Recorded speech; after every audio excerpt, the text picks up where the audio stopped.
শুভ সকাল বন্ধুরা, কেমন আছেন? আশা করি ভালো আছেন। আপনাদের ভালোবাসা ও আশীর্বাদে আমিও অনেক ভালো আছি। দেখুন, সকালের শুরুটাই হয়েছে বৃষ্টি ভেজা এক সকাল দিয়ে। চলুন বৃষ্টির ওয়েদার উপভোগ করতে করতে এদিকে আমি ব্রাশটা করে ফেলি।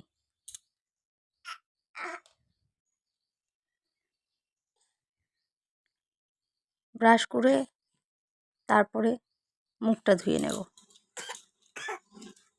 পাশে একটু নয়েজ হচ্ছে, একটু মানিয়ে নিই।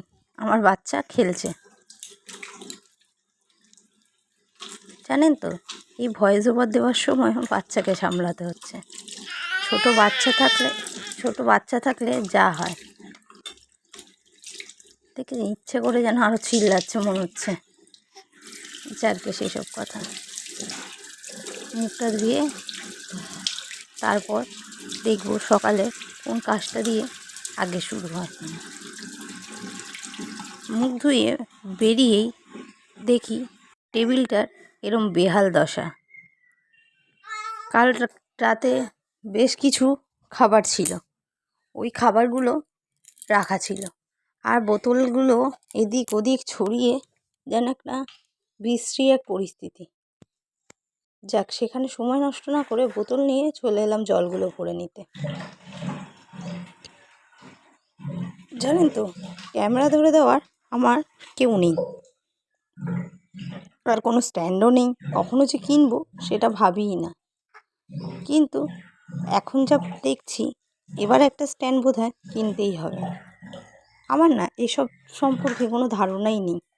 যদি আপনাদের কারোর জানা থাকে ভালো স্ট্যান্ড কোনটা বা কীরকম কী দাম পড়বে, আমাকে যদি এরকম কিছু জানান খুব ভালো হয়। বা কোথা থেকে কিনবো, আমি তাহলে চেষ্টা করব খুব তাড়াতাড়ি একটা স্ট্যান্ড কিনে নেওয়ার। কারণ এভাবে ভিডিও তো করা যাচ্ছেই না, তাছাড়াও মনে হচ্ছে কোয়ালিটিও খুব একটা ভালো আসছে না। আমি বুঝতেই পারছি না কোন পাশ থেকে ভিডিও করবো। দেখুন, হাত দিয়ে বারে বারে ঠিক করে নিতে হচ্ছে। যাক, এদিকে মোটামুটি জলগুলো প্রায় ভরা আমার শেষ। এবার এক এক করে বোতলগুলো নিয়ে রেখে আসবো। চলুন বোতলগুলো রেখে আসি। আগে এক এক করে বোতলগুলো সাজিয়ে তারপর টেবিলগুলো ক্লিন করব। টেবিলের খাবার টাবারগুলো অন্য কোথাও রেখে বাকি তারপরেই ক্লিন করব। চলুন ক্লিন করে নিই তারপর অন্য কাজে। ওইদিকে টিভি ক্যাবিনেটটাও একটু মুছে নেব। মোটামুটি টেবিলটাও প্রায় শেষের পথেই। টেবিলটা প্রত্যেক দিন 4-5 বার করে মোছা হয়, জানেন তো। খুব একটা যে নোংরা তাও কিন্তু নয়। ওই যে তবু একবার করে সকালবেলা সব কিছুতে ভেজা কাপড় দিয়ে হাত বুলিয়ে নিলে মনে হয় ঘরটা যেন আরও ঝকঝকে।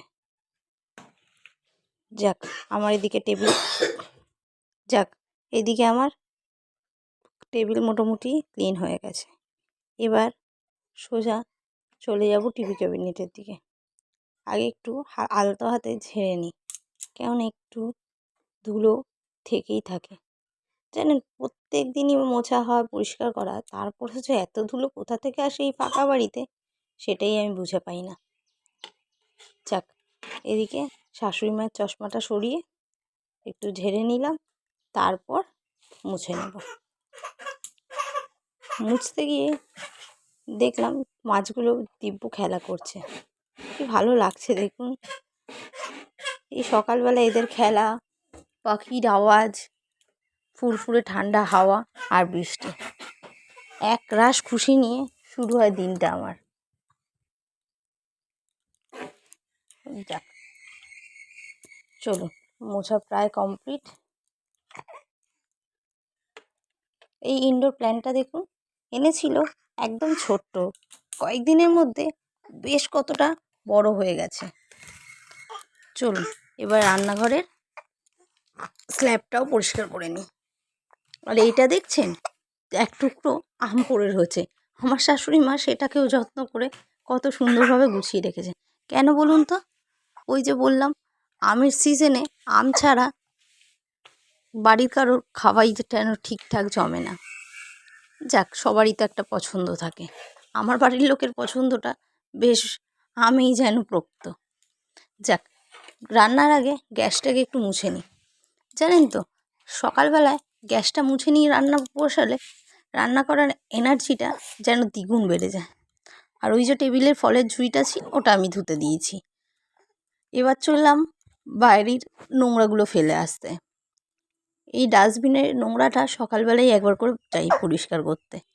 একবার ফেলে এসে তারপরে সারাদিন নোংরা জমাই, আবার পরের দিন সকালে যাই ফেলতে। বৃষ্টি ভেজা মাটির গন্ধ আর এই স্যাঁতস্যাঁতে রাস্তা, কী যে ভালো লাগে কী বলবো। দেখেছেন পাশ থেকে কতটা নয়েজ হচ্ছে? কেন বলুন তো? আমার ছেলে খুব চিৎকার করছে হঠাৎ। এমনি সময় এত কথা বলি, তখন একটা কথা বলে। বুঝতেই পেরেছে বোধহয় মা ভয়েস ওভার দিচ্ছে, সেক্ষেত্রে ও একটু চেষ্টা করে নিল, এই আর কি। যাক, চলে এসেছি পুকুর ঘাটে। বালতিটাকে একটু ধুয়ে নেব। কেন বলুন তো? প্রত্যেক দিনই এই নোংরাটা ফেলে এইখান থেকেই চেষ্টা করি বালতিটা ধুয়ে নেওয়ার। উপরে তাহলে নোংরা হওয়ার চান্স থাকে না। চলুন, এরপর দেখি সকালে শাশুড়ি মা রান্নাঘরে ঢুকেই প্রথমে কি রান্না শুরু করেছে। যতটা সম্ভব চাই বসিয়েছে। দেখি, দেখুন, চাই বসিয়েছে। ওদিকে আমি তাড়াতাড়ি সকালের টিফিনের জন্য সবজিটা কেটে ফেলি। মা আজকে বলল আলুর তরকারি আর লুচি হবে, তাই আলুটাকে বেশ সরু সরু করে আলু চচ্চড়ির মতো কেটে নিয়েছি। চলুন, ওদিকে আমার মহারাজ দেখি উঠে বসে আছে। ওকে পরিষ্কার করে ফ্রেশ করে আগে রেডি করে রাখি।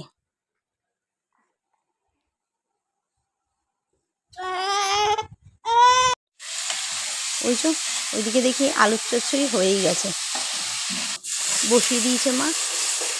আমি বলেছিলাম যখন রান্না বসাবে আমাকে একটু ডাকবে। কী দেখাবো ভিডিওতে সারাদিন, যা বাড়িতে হচ্ছে নিশ্চয়ই সেগুলোই দেখাবো। সেক্ষেত্রে একটু আলুর তরকারিটার ভিডিও করে ফেলেছি। মাকে বলেছিলাম মনে করে ডাকতে, মা ঠিক মনে করে একবার ডেকে নিয়েছে। এদিকে এসে আমি সকালে ছেলের টিফিনটা করে ফেলি। সকালে আমি ছেলেকে স্যারেলাকই দিই, প্যাকেট ফুডটাই আমি বেশি প্রেফার করি। সারাদিনে এই একবেলা প্যাকেট ফুডটা আমি দিই ছেলেকে। চলুন,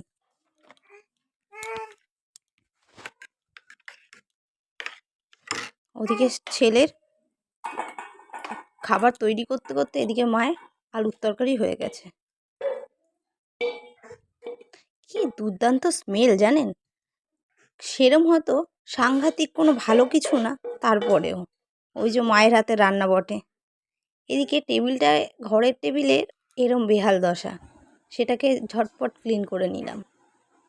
ঘর অগোছালো থাকতে কারোরই ভালো লাগে না। চলুন, ওদিকে আগে ফার্নিচারগুলো মোছা যাক। প্রথমেই আসি আলমারিটা জানেন তো প্রত্যেক দিন মুছি। ওইদিকে মা আরেকবার ডাকলো, গিয়ে দেখি লুচি খাচ্ছে। যদিও গন্ধ পেয়েছিলাম, তবুও মা আরেকবার ডাকলো, আলুর তরকারি তুলেছ, লুচিও তো একবার তুলতে পারো। আমি বললাম ঠিক আছে।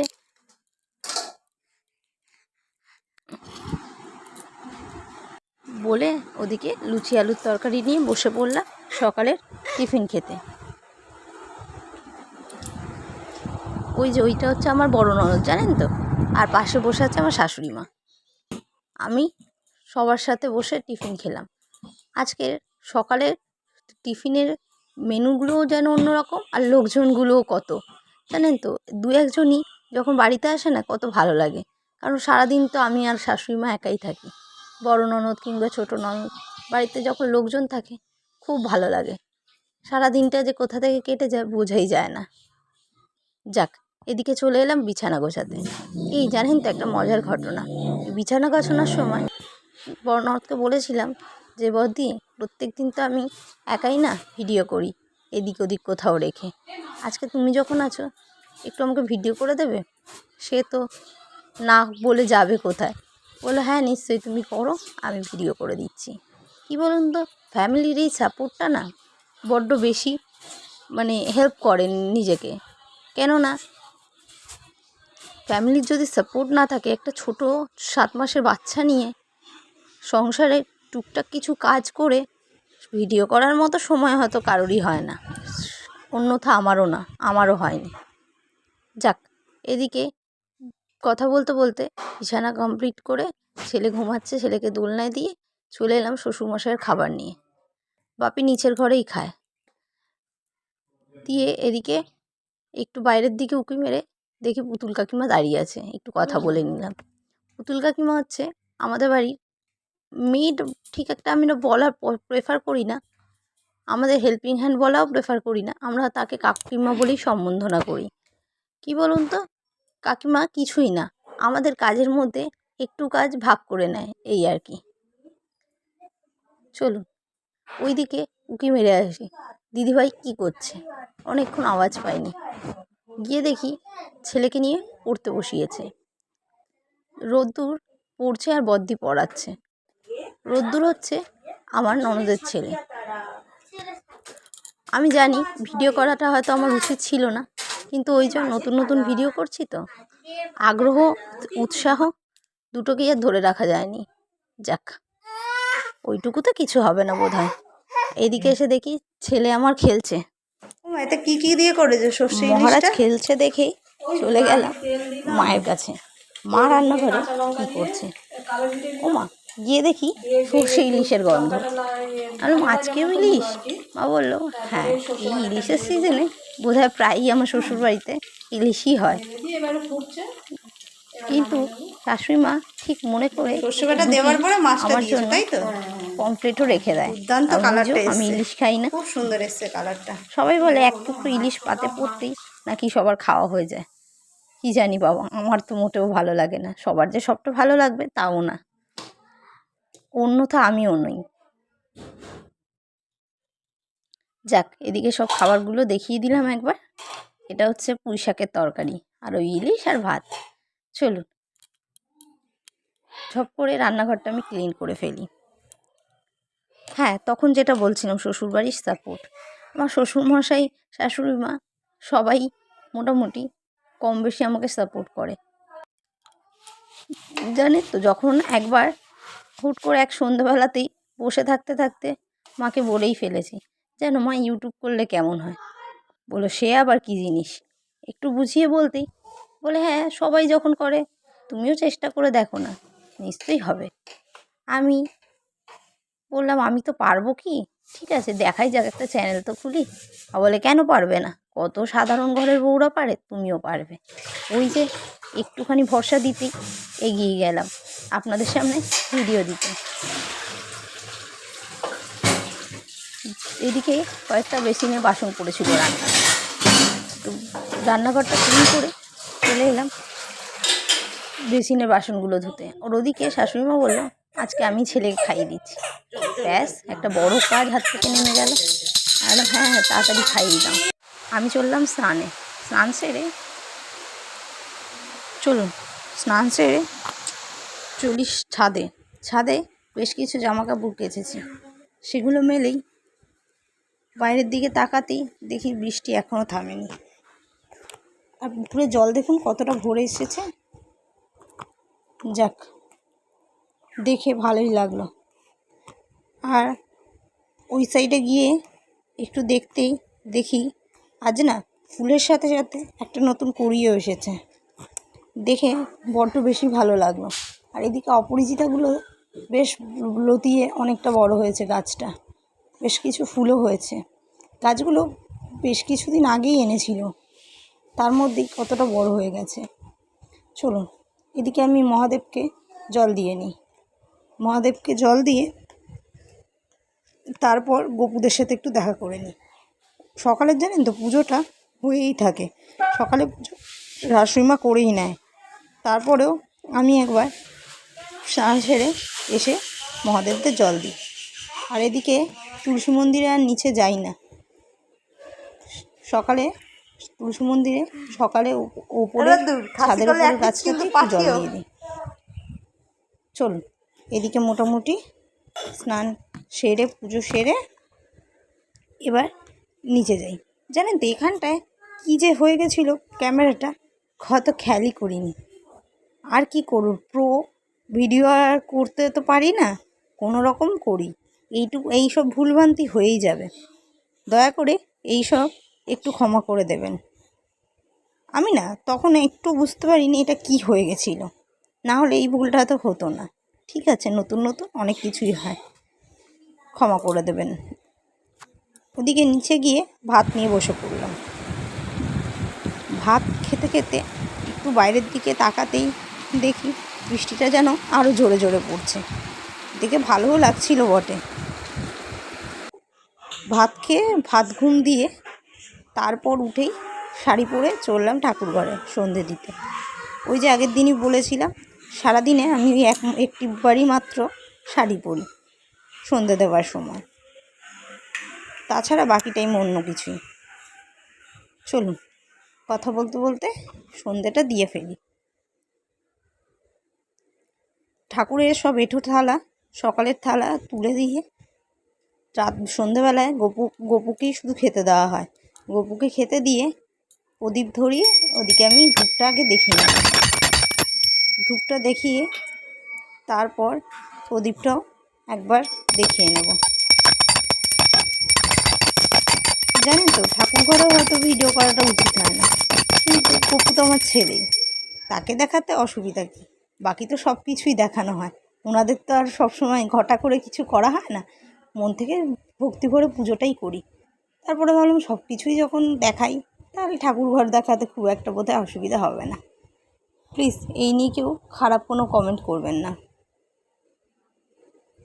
চলুন মোটামুটি সন্ধে আমার শেষের পথে। এরপর সোজা চলে যাব গপুদেরকে শয়ন দেওয়ানোর জন্য। গপুদেরকে শয়ন দিয়ে তারপর এই দেখুন ছোট্ট গপু এখানে শুয়ে আছে, আরেকজন ওখানে শুয়ে আছে। দুজনকে দেখিয়ে এবার ঠাকুর ঘরের লাইটটা অফ করে গেট আটকে যাব নিচের দিকে। নিচে গিয়ে দেখি দিদিভাই রেডি। ওদিকে আমার ছেলেকে একটু আদর করি, বেরিয়ে গেল বাড়ি যাওয়ার জন্য। কী বলুন তো, মন খারাপ হলেও আটকানোর উপায় নেই। ওদিকে ছেলের সুজি করতে করতেই রাতের জন্য একটা ক্লিপ নিয়ে নিয়েছি। এবার ছেলের সুজিটা করে রাতে ছেলেকে খাইয়ে দিতে হবে, কারণ ছেলের ঘুমের টাইম প্রায় কমপ্লিট। জানেন তো। এবার ছেলে সুজিটা হয়ে গেলে ছেলেকে খাইয়ে দেবো।